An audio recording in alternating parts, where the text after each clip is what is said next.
Now look at verse 22. And Aaron said, let not the anger of my Lord wax hot. What do you mean? Because Moses had been in the presence of God and God was angry.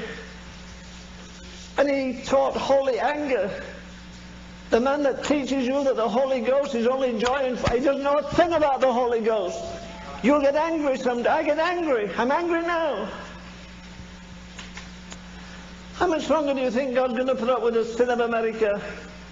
I'll tell you some statistics in a few days, not just about vice. I'll tell you things that we have that no nation in history has ever had. For instance, just one. I checked so I wouldn't make a mistake. You've got some parts of the world like where Jackie says, I go into China and Brother Ravenhill, there isn't one Bible in the whole town. Do you know we have 600 million Bibles in America? Do you know we have 26 translations of the Bible in America? Do you know in America and Canada between them we have 450 Bible schools and 250 seminaries? Did Sodom and Gomorrah have a seminary?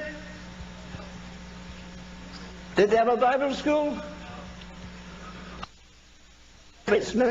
America fought World War I in the backyard of Europe. She fought World War II in the backyard of Europe. She fought the Middle East war in the Middle East. She hasn't suffered a thing. I got up one morning and opened the door, looked out, and the neighborhood had disappeared. I looked down the tree, there's a baby up in a tree. There's a man's leg sticking out of the debris. There's a chair leg sticking out there. Why? Because the Germans raided us in the night. America hasn't suffered that much.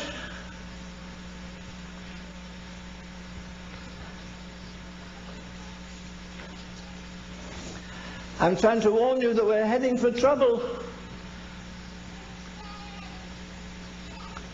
Let me tell you this, dear friend. With all the churches and everything we have, God, G-O-D, is N-O-T, not on trial in this critical hour in history. God is not on trial, His church is on trial. And she doesn't have an answer to the problem. We're like Mother Hubbard, our cupboards are bare. Where is the supernatural? Do you think Jack isn't filled with God when a woman comes running down the street and kneels in front of her, and the woman's all pockmarked?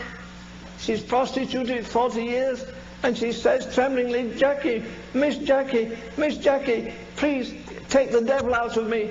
I'm full of the devil, and you're full of God. Will you please? And every day of her life almost she casts out demons. She doesn't even claim to be a Pentecostal. She does claim to be a Christian. I've got the greatest Pentecostal preacher in the world coming to see me in 3 days. I'm going to ask him a question. One of the greatest Pentecostal theologians came to see me. I have a stack of his books.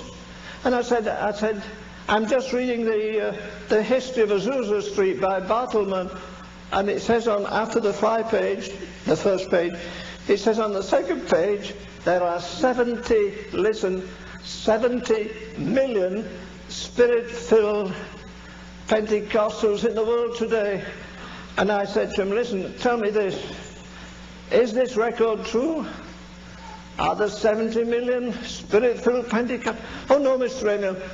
Bartleman wrote that 5 years ago. I said, well, what's the story now?